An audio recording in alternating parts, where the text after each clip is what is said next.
保利天和嘅樓王單位呢邊睇過嚟，195平方嘅，你睇下我哋個陽台嘅景觀啦。從我哋陽台可以睇到無敵嘅一個高爾夫球場喎，仲有咧，我哋樓下呢度啊，中軸園林全部喺我哋樓下，而且咧有埋嗰個泳池啦，旁邊咧仲可以睇到我哋嘅金珊瑚公園啊！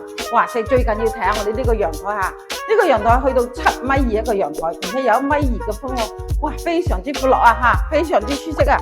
而且入嚟睇下我哋呢度嚇，一入嚟咧，陽台入嚟呢個左手邊咧，我哋仲有一個長輩房喎嚇，當然啦，肯定係帶埋嗰個洗手間噶啦嚇。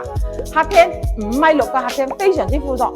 最緊要咧，我哋呢個廚房同埋餐廳都非常之大嘅。呢度仲有一個中西式嘅灶台啦，包括呢個收納櫃裏邊咧，兩邊嘅一個冰箱啊，我哋都做好晒噶啦嚇。跟住咧，烤箱啦、微波爐啦、消毒櫃啦，全部搞掂。廚房係煮飯嘅時候都可以欣賞到一個幅畫樣嘅景觀啊，非常之靚啊！入戶大門嘅，我哋做一個收納櫃啊嚇。仲有咧，睇我哋生活陽台咧，生活陽台非常之大嘅，做埋我哋嘅洗衣台啦。跟住你睇下，封好窗，全部係一個高爾夫球場嘅景觀啊，仲可以睇到大海啊！哇，真係呢個景觀啊，無敵啊，非常之靚啊！而且我哋每一個房間啊嘅通透性係非常之好嘅嚇，採光兩邊啊非常之靚喎嚇。而且咧，而家嘅話業主急售啊，買嚟嘅時候需差唔多成600個，而家係5折出售啊！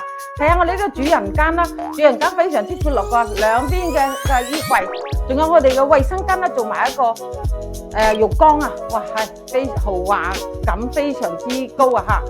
而家業主急賣，只需要5折就可以買啦。